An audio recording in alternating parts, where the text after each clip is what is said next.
Je m'appelle Ruth Collins et j'ai 33 ans. Je suis avocate, ce qui signifie que les gens qui viennent me voir s'attendent à des lignes claires, des arguments solides et des fins qui ressemblent à une conclusion. La vraie vie ne se soucie jamais de ça.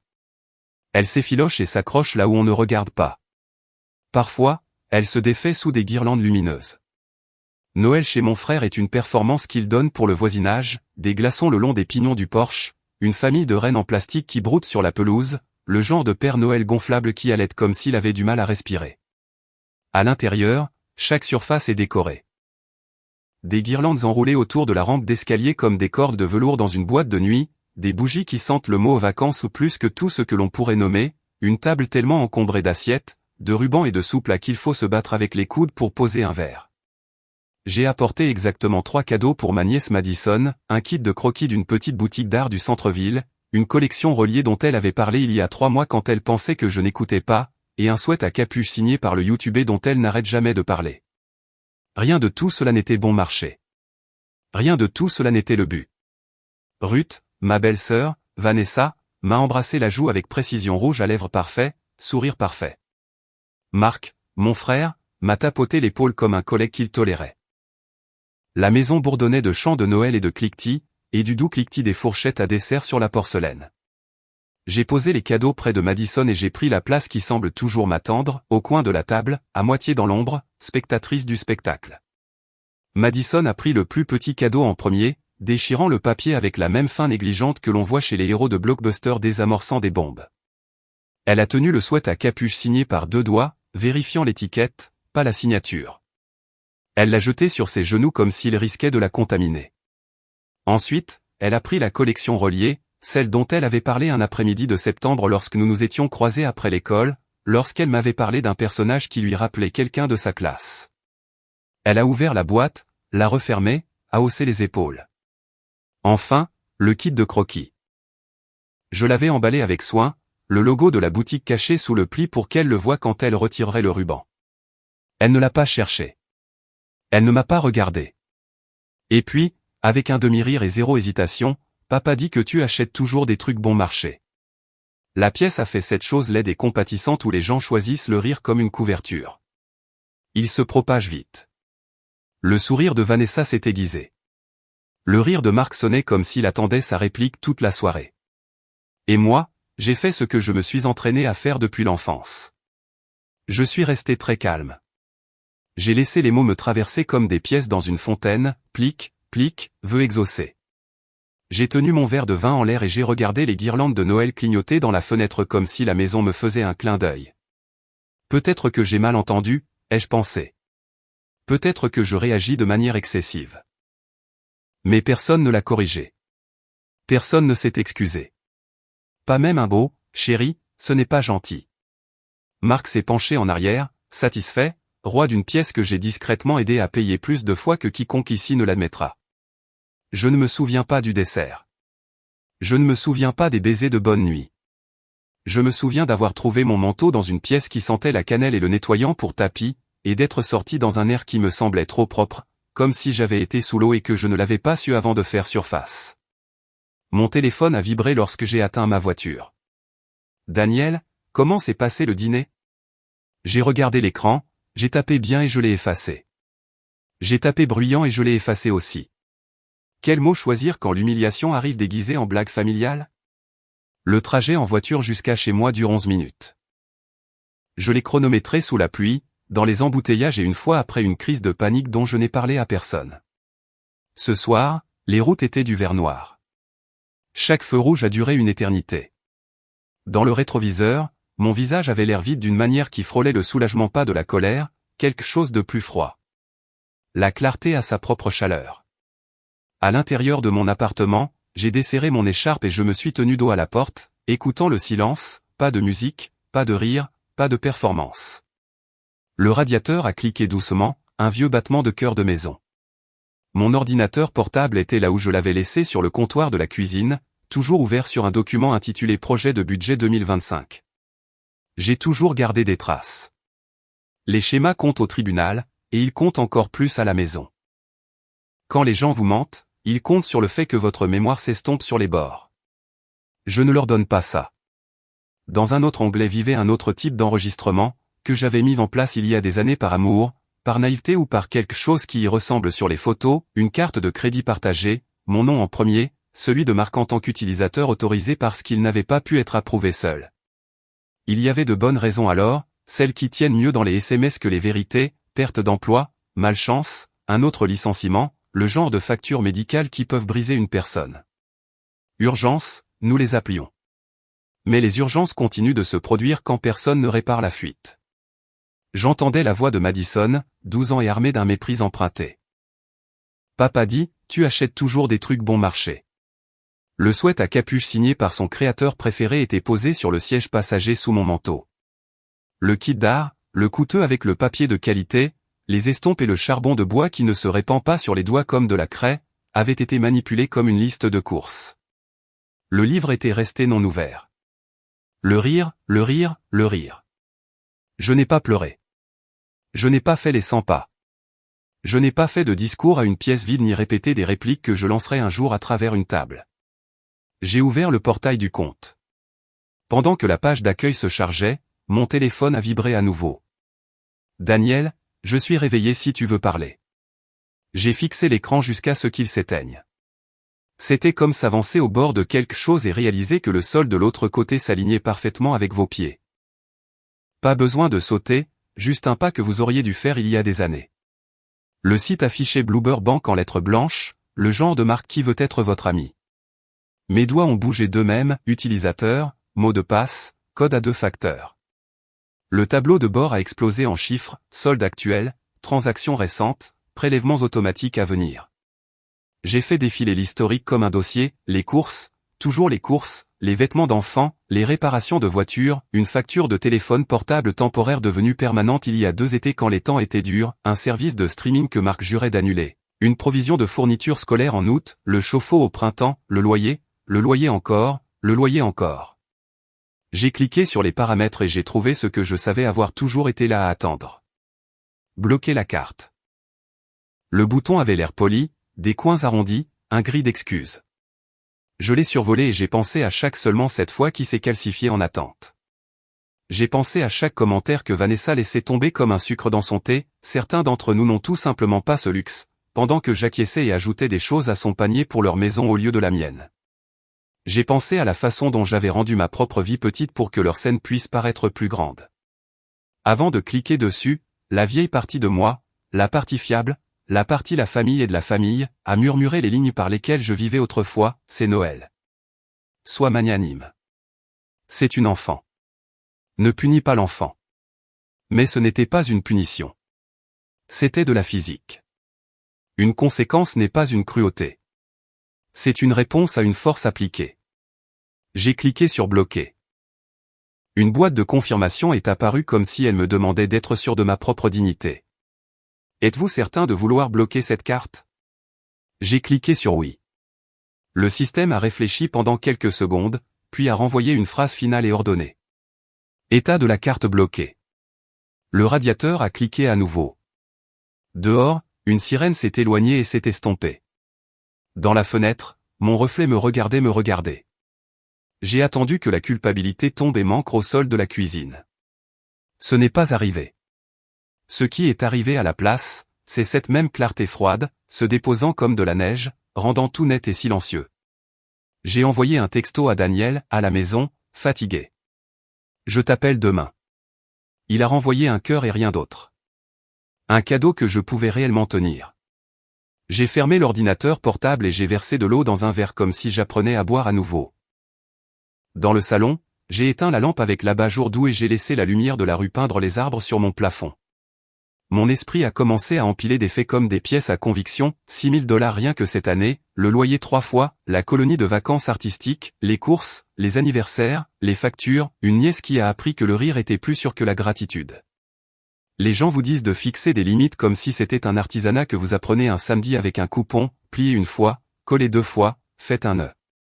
Ils ne mentionnent jamais le moment où vous le faites tranquillement à 1h14 du matin au milieu de votre cuisine pendant que votre famille dort dans une maison que vous avez aidé à garder au chaud. J'ai pensé au visage de Marc quand il a ri à table, pas cruel exactement, juste confiant. La confiance d'un homme dont les problèmes atterrissent toujours entre les mains de quelqu'un d'autre. J'ai pensé au sourire narquois de Vanessa, à la façon dont elle tenait son vin comme si elle regardait une pièce d'amateur. J'ai pensé à Madison, 12 ans, brillante et apprenant la mauvaise leçon rapidement. Les lumières à l'extérieur clignotaient dans un rythme que je pouvais enfin entendre. Pour la première fois depuis longtemps, le silence à l'intérieur de mon appartement ne ressemblait pas à une punition. Il ressemblait à une pièce rendue à son propriétaire. Je ne le savais pas encore, mais bloquer cette carte était la chose la plus chaleureuse que j'ai jamais faite pour moi. À 7h22, mon téléphone vibrait comme un insecte piégé. Vanessa en premier, son nom clignotant sur l'écran dans cette police gay qu'elle a dû choisir délibérément. La carte ne fonctionne pas. Nous sommes à la caisse. Que se passe-t-il? Je l'ai regardé, tasse de café à mi-chemin de mes lèvres, l'odeur des grains torréfiés et du matin calme. C'était trop calme pour que la panique puisse exister. Un autre message a suivi. Sérieusement, Ruth, répare ça. Nous avons des courses. Madison est avec moi. Mon téléphone a continué à vibrer par courtes rafales frénétiques. Je n'ai pas répondu. Pas encore. Puis est venu le troisième, en majuscule cette fois. La caissière attend. Nous sommes embarrassés. Qu'est-ce que tu as fait? J'ai posé la tasse doucement. C'était ça, avec des gens comme mon frère et Vanessa. L'embarras les frappait plus fort que la faim ne le ferait jamais. À 8h, Marc lui-même appelait. J'ai regardé l'écran s'allumer, j'ai écouté la première sonnerie, puis je l'ai laissé mourir. Il a appelé encore et encore. Finalement, j'ai mis le téléphone en silence et je me suis préparé pour le travail comme si je n'avais pas fait exploser quelque chose au sein de ma propre famille. Dans l'ascenseur du bureau, le reflet de mon visage dans les portes chromées n'avait pas l'air triomphant. Il avait l'air soulagé, plus léger. Je me suis souvenu de ce que Daniel avait dit une fois quand j'avais annulé un brunch parce que mon frère avait besoin d'un prêt rapide. Il avait souri doucement. Tu sais, tu n'as pas à être leur fonds d'urgence, n'est-ce pas? À l'époque, j'en avais ri, mais les mots revenaient maintenant, nets comme un verdict. À midi, j'avais 15 appels manqués et un mur de SMS non lus. Le ton changeait. La phase de culpabilisation avait commencé. Tu fais vraiment ça à cause d'une blague. Elle a 12 ans. Elle ne le pensait pas.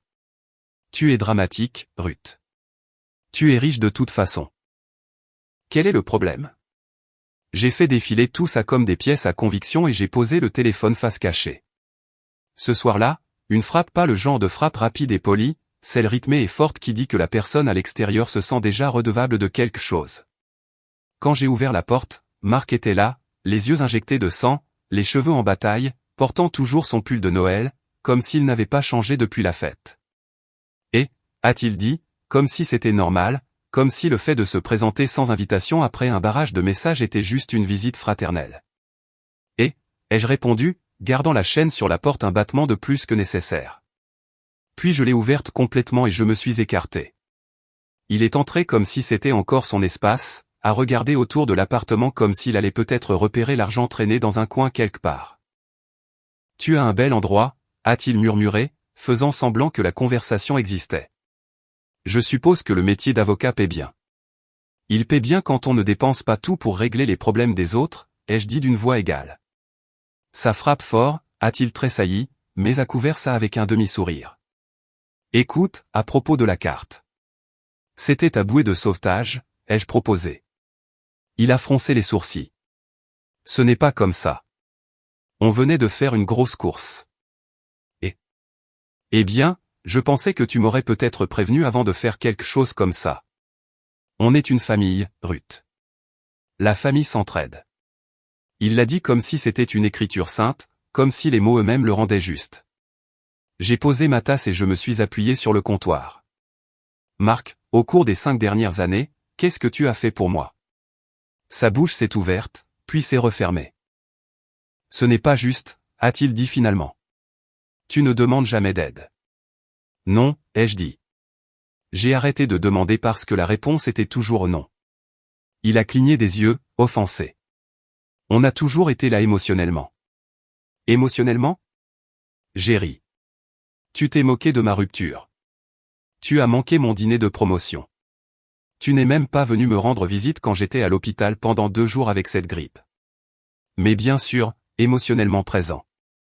Il s'est agité, sa voix s'adoucissant, jouant le ton qu'il utilisait toujours quand il voulait quelque chose.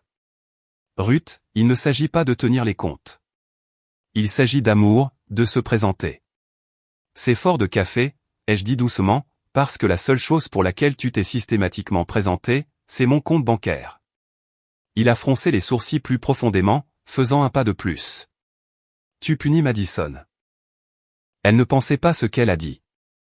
Il ne s'agit pas de Madison, ai-je dit. Il s'agit du fait que tu as ri. Tu ne l'as pas corrigé. Tu laisses ton enfant penser qu'il est normal de se moquer de la personne qui paie tes factures. Les mots flottaient entre nous comme du verre tranchant. Pendant un long moment, aucun de nous n'a parlé.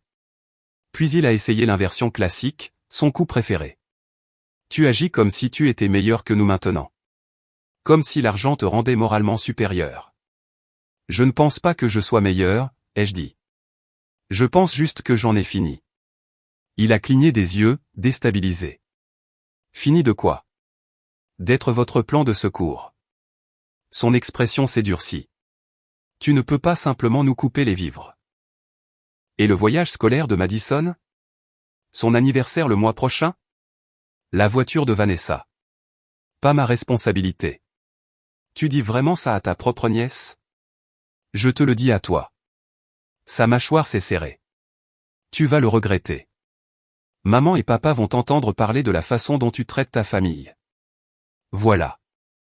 L'arme suivante, traîner les parents là-dedans, en faire une pièce de moralité.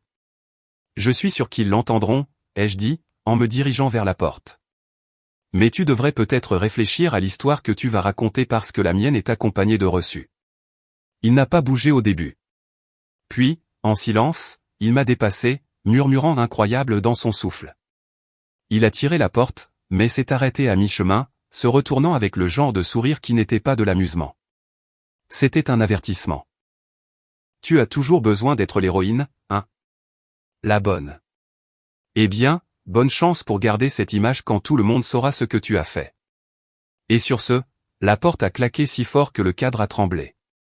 L'appartement est retombé dans son silence naturel. Je suis resté là un moment, l'écho de sa voix s'estompant comme de la fumée. Puis j'ai attrapé mon téléphone. Daniel m'avait envoyé un autre texto. Déjeuner aujourd'hui, ou devrais-je te laisser de l'espace? J'ai répondu, peut-être demain. Juste fatigué. Il a répondu, j'apporterai le dîner si tu veux. Tu n'es pas obligé de parler. J'ai souri faiblement, le premier vrai sourire de la journée. Merci, ai-je écrit, puis j'ai hésité avant d'envoyer. Finalement, j'ai ajouté, j'ai bloqué la carte hier soir. Sa réponse est venue après une pause. Bien. Il était temps. J'ai fixé ces mots, courts, solides, comme des piliers de pierre sous un pont qui s'effrite. Ce soir-là, j'ai fait une liste, non pas des dettes ou des dépenses, mais des choses que j'avais faites et dont personne ne se souvenait, 3 paiements de loyer, le chauffe-eau, la colonie de vacances artistiques, les courses d'urgence, les cadeaux d'anniversaire, les vacances, les fois où j'ai dit oui alors que j'aurais dû ne rien dire. Au bas de la liste, j'ai écrit une seule phrase. On ne peut pas acheter le respect de personnes qui pensent que vous leur devez tout. Quand j'ai éteint la lumière, la pièce ne s'est pas sentie seule. On aurait dit que quelque chose avait été coupé, comme un cordon sectionné net après des années de tension. Je suis resté allongé dans l'obscurité, une main posée sur le bord du lit, pensant à la façon dont la désobéissance silencieuse se ressent au début comme la paix déguisée en danger. Demain, je le savais, apporterait un autre type de tempête. Mes parents, toujours les parents. La dernière phrase de Marc, maman et papa vont entendre parler de ça, résonnait faiblement comme une promesse. Mais ce soir, j'ai dormi. Pour la première fois depuis des mois, j'ai dormi toute la nuit sans me réveiller au son des besoins de quelqu'un d'autre. Quand le téléphone a sonné le lendemain soir, je savais déjà quel nom s'afficherait sur l'écran. Maman. J'ai pris une lente inspiration avant de répondre. Salut, ma chérie, a-t-elle commencé, la voix douce, hésitante ce ton qu'elle utilisait quand elle était sur le point de me demander de réparer quelque chose sans techniquement le demander. Je viens de raccrocher avec ton frère. Il avait l'air contrarié. Vraiment, ai-je dit doucement. Il a dit qu'il y avait une sorte de malentendu. Elle a continué à parler d'une carte de crédit. Pas un malentendu, ai-je dit. Une correction. Une pause. J'entendais le doux cliquetis de la vaisselle en arrière-plan, papa, probablement en train de faire la vaisselle. Le son d'une vie normale qui continue ailleurs. Ruth, ma chérie, c'est Noël. Peut-être juste la débloquer jusqu'à la nouvelle année. Ils ont des factures, des courses. Maman, ai-je interrompu, ma voix stable, pas cruelle. Savez-vous combien j'ai dépensé pour eux rien que cette année? Elle a hésité. Je ne sais pas. Tu as toujours été généreuse. Ton frère a eu des moments difficiles. Je me suis dirigé vers mon bureau, j'ai ouvert l'ordinateur portable et j'ai affiché le tableur que je tenais depuis des années, celui dont personne ne connaissait l'existence parce que je voulais des preuves, pas de la pitié. 6820 $, ai-je lu à voix haute. Loyer, service public, colonie de vacances artistiques, frais de scolarité, anniversaire, courses, vous l'appelez. Silence à l'autre bout du fil, puis presque un murmure. Autant que ça? Oui. Et pas un seul dollar remboursé ni même reconnu. Un autre silence. Quand elle a finalement parlé, sa voix s'est un peu brisée. Ce n'est pas ton travail, Ruth. Ça ne l'a jamais été. J'ai fermé les yeux. Ce sont des mots que j'avais envie d'entendre depuis 10 ans. Merci, maman, ai-je dit doucement. Mais la paix ne dure jamais longtemps dans ma famille. 1 heure plus tard, papa a appelé. Son ton était direct. Pas de bavardage. Ta mère m'a tout dit. J'ai appelé ton frère. Je me suis préparé. Il est embarrassé, a dit papa d'un ton neutre. Et il devrait l'être. C'est honteux pour un homme adulte d'attendre de sa sœur cadette qu'elle finance sa famille. La tension qui vivait dans ma poitrine depuis toute la semaine s'est finalement relâchée. Tu lui as vraiment dit ça? Mot pour mot? Il a répondu. Je ne sais pas ce qui lui est arrivé, mais je lui ai dit directement, tu en as assez fait, Ruth. Plus qu'assez. Tu ne dois rien à personne. Pendant un instant, je n'ai pas pu parler. Mon père n'a jamais été un homme de longs discours ou d'émotions. Mais cette simple validation, je l'ai ressentie comme une brèche qui s'ouvrait doucement en moi. Merci, papa, ai-je dit. Ça compte beaucoup. Tu dois juste te concentrer sur toi, a-t-il dit. Tu as porté ce garçon trop longtemps. Il est temps qu'il se tienne sur ses propres pieds. Après avoir raccroché, je suis restée assise là pendant un long moment, laissant le silence s'étirer. Pour la première fois depuis des années, je n'étais pas la méchante, la réparatrice ou le contact d'urgence. Juste Ruth, une personne. Les jours suivants se sont déroulés comme une accalmie inattendue après une longue tempête. Pas de texto, pas d'appel, pas de culpabilité. Le premier matin de silence, je n'arrêtais pas de vérifier mon téléphone toutes les heures, à moitié en m'attendant au flot habituel de demandes urgentes. Rien n'est venu. Le calme était presque anormal, comme si j'étais entré dans une pièce où quelqu'un avait coupé le son. Daniel l'a remarqué, bien sûr, quand nous nous sommes rencontrés pour dîner ce vendredi. Il a haussé un sourcil. Tu as été plus silencieuse, a-t-il dit. Plus silencieuse dans le bon sens du terme. J'ai souri faiblement. Je crois que mon téléphone a oublié comment sonner. Il a ri. C'est un progrès. Je voulais tout lui raconter, la feuille de calcul, la confrontation, les appels téléphoniques, mais les mots restaient emmêlés quelque part dans ma gorge. Au lieu de cela, j'ai juste dit, c'est bizarre, comme si j'attendais qu'une tuile me tombe sur la tête. Il a tendu la main par-dessus la table et m'a serré la main. Peut-être qu'il n'y aura pas de tuile cette fois. Mais il ne connaissait pas mon frère.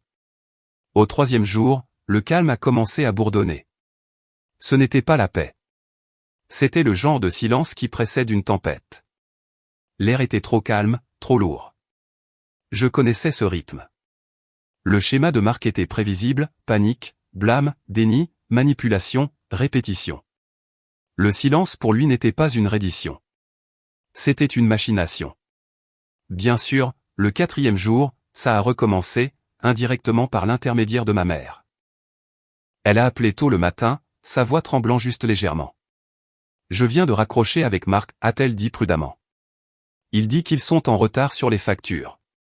Il n'a pas demandé d'argent. Pas exactement, mais il a fait allusion. J'ai fini pour elle.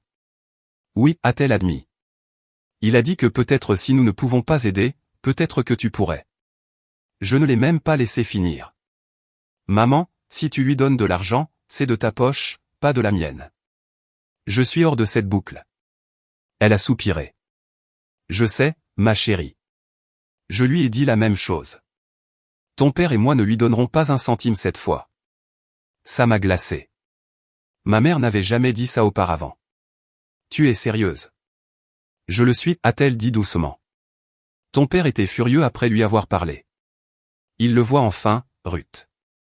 Nous le voyons tous les deux. Je ne savais pas quoi dire. Pendant si longtemps, j'avais été dépeinte comme celle qui réagissait trop, la sœur froide, celle qui avait réussi et qui avait oublié d'où elle venait. Entendre mes parents tracer enfin leur propre ligne était surréaliste. Après avoir raccroché, je me suis assise sur le canapé en regardant la douce lueur bleue de mon téléphone. Pas de vibration, pas de nouveaux messages, juste le calme. J'aurais dû ressentir du soulagement, et je l'ai fait, pendant un instant. J'ai fait du café, j'ai ouvert la fenêtre de mon balcon et j'ai écouté les sons matinaux de la ville, le faible grondement des voitures, un chien qui aboie, le grincement de quelqu'un qui sort les poubelles de recyclage. J'ai pensé que peut-être, juste peut-être, la tempête était enfin passée. Ce soir-là, je me suis même permis quelque chose de nouveau, un peu de paix. J'ai changé les draps, allumé une bougie et laissé mes pensées vagabonder vers des choses normales, les voyages, le printemps, un nouveau canapé que j'avais repéré mais que je n'avais jamais acheté parce que la famille passe avant tout. J'étais au milieu du catalogue de meubles quand mon téléphone a vibré à nouveau. Courriel de Mark Monroe. Objet, pour mémoire. L'objet seul m'a noué l'estomac. Mark n'écrivait jamais de courriel à moins qu'il ne veuille que quelque chose soit documenté, sa version des faits polis comme un témoignage devant un tribunal. Je ne l'ai pas ouvert. Pas encore. Je savais que les mots qui s'y trouvaient n'étaient pas un rameau d'olivier. Il serait une arme déguisée en excuse. J'ai éteint le téléphone, soufflé la bougie et regardé le plafond, les ombres vacillant à cause des phares des voitures qui passaient. La voix de Daniel a résonné dans ma tête, peut-être qu'il n'y aura pas de tuile cette fois. Il y en avait toujours une. Je pouvais déjà sentir les lacets se resserrer. Le lendemain matin, j'ai finalement ouvert le courriel. Objet, pour mémoire, de Mark Monroe. Heure, 6h41. Il a commencé exactement comme je m'y attendais. Ruth, je t'écris parce que te parler ces derniers temps me semble impossible. Je suis toujours choqué par la façon dont tu as réagi à une blague inoffensive d'un enfant. Je n'aurais jamais pensé que tu deviendrais quelqu'un qui utilise l'argent comme une arme. Tu n'as aucune idée de ce que c'est d'élever un enfant dans cette économie. Tu es confortable. Tu devrais être plus compréhensive. Je ne demande pas la charité, juste $1500 pour couvrir le loyer et l'épicerie ce mois-ci. S'il te plaît, ne rends pas les choses plus difficiles qu'elles ne le sont déjà. Pas d'excuses, pas de responsabilisation, juste un arrangement soigné de mots destinés à paraître blessés. J'ai regardé l'écran, relu le nombre, $1500, et j'ai senti cette vieille tension dans ma poitrine revenir. Il n'avait rien appris. Il n'était pas embarrassé. Il se regroupait. Je n'ai pas répondu. Au lieu de cela, j'ai transféré le courriel à mes parents avec une courte note, voilà ce à quoi j'ai affaire, juste pour que vous le sachiez. 2 jours plus tard, un nouveau message est arrivé, pas de Marc, mais de Vanessa. Nous savons que tu es contrarié. Tu as fait valoir ton point de vue. L'histoire de la carte était inutile et cruelle. Nous essayons d'élever un enfant, Ruth. Pense-y peut-être avant d'agir par dépit. Dépit. Ce mot a roulé dans ma tête comme une bille lisse, froide, petite. Méchanceté aurait signifié que je me souciais assez d'eux pour les blesser. La vérité était plus simple. J'ai juste cessé de me porter volontaire pour être utilisé. Je ne lui ai pas répondu non plus. Le silence peut être plus fort que la colère. Pendant une semaine, rien. Pas d'appel, pas de message culpabilisant. J'ai commencé à mieux dormir. J'ai relu de vrais livres, pas seulement des contrats ou des dossiers de clients. Daniel m'a emmené dans un petit restaurant italien du centre-ville et, pour la première fois depuis des mois, je me suis surprise à rire sans penser à qui pourrait avoir besoin de moi ensuite. Mais la paix ne dure jamais longtemps avec les gens qui se nourrissent du chaos. Ce samedi matin, j'étais à moitié en train de faire du café quand quelqu'un a frappé à ma porte. Ce n'était pas le toc poli et rapide d'un voisin. C'était hésitant, irrégulier. Quand j'ai ouvert, j'ai figé. Madison était là, sac à dos sur le dos, un sweat à capuche trop grand pour elle, une petite valise à roulettes à ses pieds. Avant même que je puisse parler, elle a dit « Papa m'a déposé ». J'ai cligné des yeux. Quoi? Elle s'est déplacée maladroitement. Il a dit « Tu me dois des excuses, et tu es censé rester ici jusqu'à ce que tu les présentes. » Pendant une seconde, j'ai cru qu'elle plaisantait. Mon frère était beaucoup de choses égoïstes, manipulateur, mais même pour lui, ça me semblait surréaliste. J'ai regardé par-dessus son épaule, m'attendant à voir une voiture qui tournait au ralenti au bord du trottoir, peut-être Vanessa qui attendait. Il n'y avait rien, juste la rue froide et vide. Entre, ai-je finalement dit. Elle m'a dépassé sans hésitation, a enlevé ses chaussures comme elle l'avait fait une centaine de fois et s'est effondrée sur le canapé, faisant défiler son téléphone. Je suis resté là, essayant de comprendre. Ma nièce, seule, déposée comme un colis de livraison. Je lui ai préparé le petit déjeuner, œufs brouillés, pain grillé, jus d'orange. Elle a mangé tranquillement, les yeux toujours rivés sur son écran. Au bout d'un moment, elle a demandé « Tu es toujours fâché à cause de Noël ?» Non, ai-je dit lentement. J'étais contrarié que personne ne t'ait corrigé quand tu as dit ce que tu as dit. Parfois, les adultes oublient de montrer aux enfants ce qui est gentil. Elle a haussé les épaules. Maman a dit que tu réagis toujours de façon excessive. Vraiment? Ouais, a-t-elle dit, tu aimes que les gens aient pitié de toi. Les mots ont atterri plus doucement que le courriel de son père, mais ont blessé plus profondément. J'ai ouvert le tiroir, j'ai sorti le set d'art que je lui avais acheté, toujours impeccable dans son emballage, et je l'ai placé sur la table. Tu te souviens de ça? Elle a levé les yeux. Maman a dit que tu l'avais acheté au magasin à $1. Je l'ai déballé soigneusement, révélant l'étiquette de la boutique en dessous. Ses yeux se sont légèrement écarquillés. Je l'ai acheté parce que tu as du talent, ai-je dit, pas parce que je voulais que quelqu'un dise merci. Mais j'aurais aimé que tu l'aies vu avant de croire ce qu'ils t'ont dit. Elle n'a pas répondu, s'est contentée de fixer les crayons, le papier, les outils de mélange. Puis elle a hoché la tête une fois doucement et a recommencé à faire défiler. Ce soir-là, je lui ai donné la chambre d'amis, des draps propres, une couverture de rechange, une petite lampe en forme d'étoile. Elle n'a pas dit bonne nuit, s'est contentée de fermer la porte derrière elle. Vers 21h, mon téléphone a vibré. Marc. Alors, elle est là. Bien. Peut-être que maintenant tu vas voir à quel point tu as été injuste. Tu lui dois des excuses. Ce n'est qu'une enfant. Pas un mot sur sa sécurité, pas une question pour savoir si elle avait mangé, si elle allait bien, juste une autre manipulation déguisée en inquiétude parentale. J'ai regardé le texto jusqu'à ce que l'écran s'éteigne. Mes mains tremblaient, non pas de peur, mais de fureur. J'ai ouvert mon application de notes et j'ai commencé à taper, un point après l'autre, loyer 3 fois, camp artistique $900, épicerie, d'innombrables factures d'urgence, moquerie devant la famille, Harry au lieu de la corriger, a déposé sa propre enfant à ma porte. Ce n'était plus une liste. C'était un registre, la preuve de combien de temps j'avais porté des gens qui pensaient qu'ils pouvaient me traiter comme leur filet de sécurité et dormir encore la nuit. Ce n'était plus des limites. C'était une guerre déguisée en famille. Quand j'ai finalement éteint les lumières, la respiration de Madison dérivait doucement de la chambre d'amis. Elle n'était qu'une enfant, innocente à certains égards, empoisonnée à d'autres par les mots de ses parents. Je suis resté éveillé pendant longtemps, pensant à quel genre d'homme utilise sa fille comme messager. Quelque part entre minuit et le matin, j'ai décidé que ça se termine ici. Le dimanche matin est arrivé gris et lent, le ciel de la couleur du lin non lavé. Je me suis réveillé à l'odeur de pain grillé qui brûlait légèrement de la cuisine. Madison était à la table vêtue d'un de mes pulls surdimensionnés, des écouteurs dans les oreilles, fredonnant doucement tout en faisant défiler TikTok. « Bonjour » ai-je dit. Elle a retiré un écouteur. « Bonjour ». Je me suis assise en face d'elle, regardant à quel point elle s'intégrait naturellement ici, comme si c'était une routine. « Ton père a dit quand il venait te chercher ?» Elle a haussé les épaules. Il a dit, quand tu seras prête à te faire pardonner. J'ai expiré par le nez, calmement. Il n'aurait pas dû te dire ça, Madison. Ce n'est pas ton travail. Elle a penché la tête, ne sachant pas quoi faire de cette phrase. Puis, après une pause, elle a dit, maman a dit que tu n'avais acheté les fournitures d'art que pour pouvoir t'en vanter auprès des gens. Celle-là a atterri durement, plus froide que sa pique de Noël, pas à cause des mots eux-mêmes, mais parce qu'ils avaient été pratiqués, nourris à elle. Je me suis levé, je suis allé à l'armoire et j'ai ressorti le set d'art, celui qu'elle n'avait pas touché. Je l'ai placé devant elle doucement. Ta maman a tort, ai-je dit. J'ai acheté ça parce que je croyais en toi.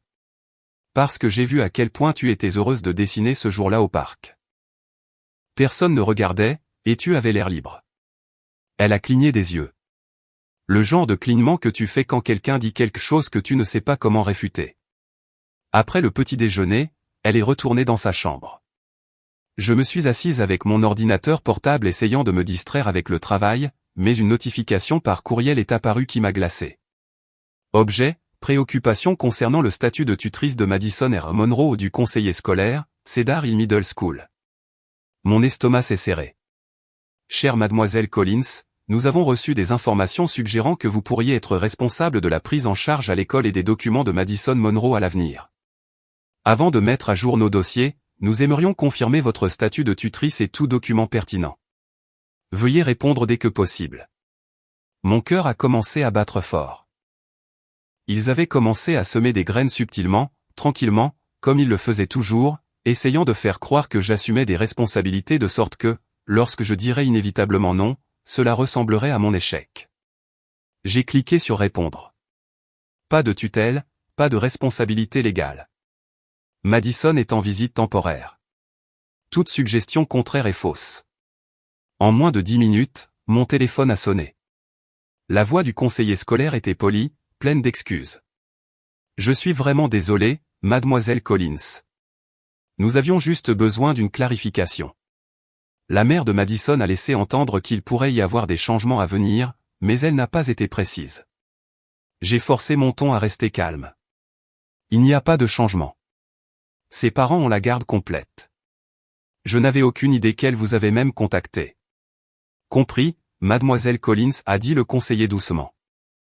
Merci d'avoir clarifié.